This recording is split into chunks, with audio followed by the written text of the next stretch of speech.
Alrighty, boys and girls, we are in part 2 of chapter 5, part 2 of the book, The Rape of the Mind.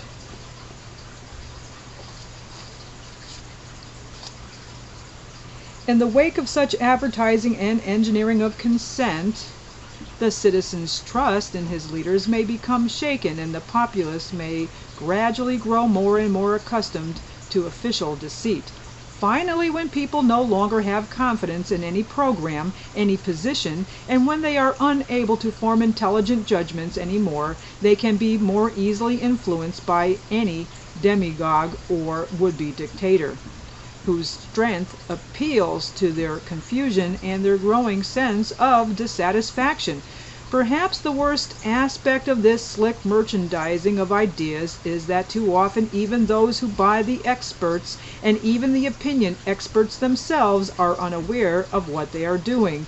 They too are swayed by the current catchword, management of public opinion, and they cannot judge any more the tools they have hired. The end never justifies the means. Enough steps on this road can lead us gradually to totalitaria. At this very moment in our country, an elaborate research into motivation is going on, whose object is to find out why and what the buyer likes to buy, what makes him tick. The aim is to bypass the resistance barriers of the buying public. It is part of our paradoxical culture philosophy to stimulate human needs and to stimulate the wants of the people. Commercialized psychological understanding wants to sell to the public, to the potential buyer, many more products than he really wants to buy. In order to do this, rather infantile impulses have to be awakened, such as sibling rivalry and neighbor envy, the need to have more and more sweets, the glamour of colors, the need for more and more luxuries. The commercial psychologist teaches the seller how to avoid unpleasant associations in his advertising, how to stimulate unobtrusively sex associations, how to make everything look simple and happy and successful and secure. He teaches the shops how to boost the buyer's ego, how to flatter their customer.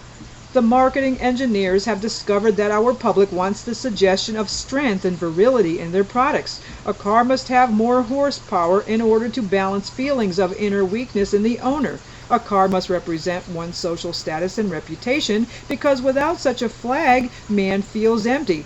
Advertising agencies dream of universitas advertensis, the world of glittering sham ideas, the glorification of mundus vult decipi, the intensification of snob appeal, the expression of vulgar conspicuousness, and all this in order to push more sales into the greedy mouths of buying babies.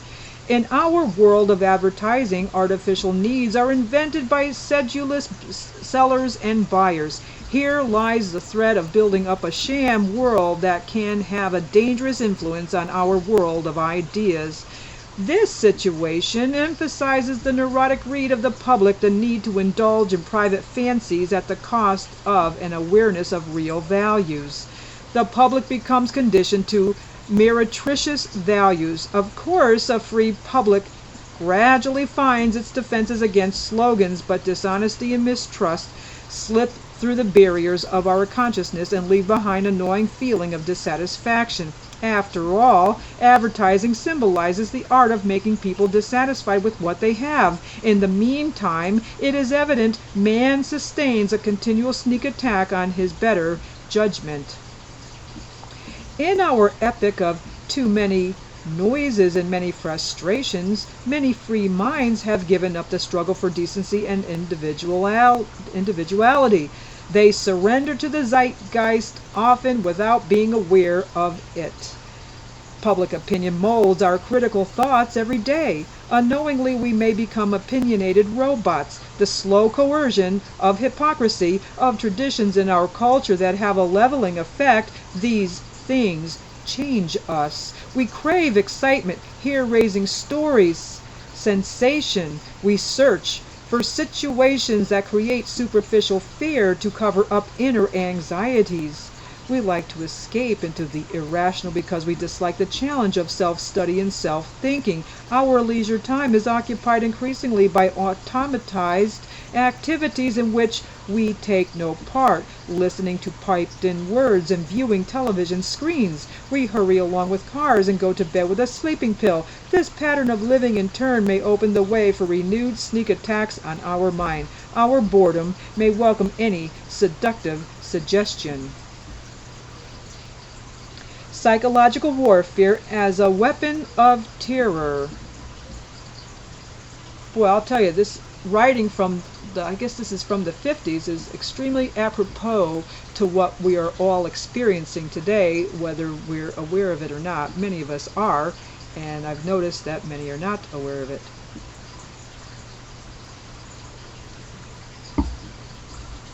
Every human communication can be either a report of straight facts or an attempt to suggest things and situations as they do not exist. Such distortion and perversion of facts strike at the core of human communication. The verbal battle against man's concept of truth and against his mind seems to be ceaseless. For example, if I can instill in eventual fracture enemies fear and terror and the suggestion of impending defeat, even before they are willing to fight, my battle is already half won. The strategy of man to use a frightening mask and a loud voice to utter lies in order to manipulate friend and foe is as old as mankind. Primitive people used terror-provoking masks, magic fascination, or self-deceit as much as we use loudly spoken words to convince others or ourselves. They used their magic paints and we our ideologies. Truly, we live in an age of ads, propaganda, and publicity, but only under dictatorial and totalitarian regimes have such human habit formations mushroomed into systematic psychological assault on mankind. The weapons the dictator uses against his own people, he may use against the outside world as well. For example, the false confessions that divert the minds of dictators' subjects from their own real problems have still another effect. They are meant, and sometimes they succeed in their aim, to terrorize the world's public. By strengthening the myth of the dictator's omnipotence, such confessions weaken man's will to resist him. If a period of peace can be used to soften up a future enemy, the totalitarian armies may be in time of war to win a cheap and easy victory. Totalitarian psychological warfare is directed largely toward this end. It is an effort to propagandize and hypnotize the world into submission. As far back as the early 19th century, Napoleon organized his Bureau de l'Opinion Publique in order to influence the thinking of the French people, but it fell to the Germans to develop the manipulation of public opinion into a huge, well-organized machine. Their psychological warfare became aggressive strategy in peacetime, the so-called war between wars. It was as a result of the Nazi attack on European morale and the Nazi war of nerves against their neighbors that the other nations of the world began to organize their own psychological forces, but it was only in the second half of the war that they were able to achieve some measure of success. The Germans had a long head start. Hitler's psychological artillery was composed primarily of the weapon of fear. He had, for example, a network of fifth columnists whose main job was to sow rumors and suspicions among the citizens of the countries against which he eventually planned to fight. The people were upset not only by the spy system itself, but by the very rumor of spies. These fifth columnists spread slogans of defeat and political confusion. Why should France die for England? Fear began to direct people's actions. Instead of facing the real threat of German invasion, instead of preparing for it all of Europe shuddered at spy stories, discussed irrelevant problems, argued endlessly about scapegoats and minorities. Thus, Hitler used the rampant, vague fears to becloud the real issues, and by attacking his enemies' will to fight, weakened them. And that was part 2 of The Rape of the Mind. Part 2 of chapter 5 in The Rape of the Mind, reading from part 2 of the book itself. And I will see you in the next video. Hope you're staying with me.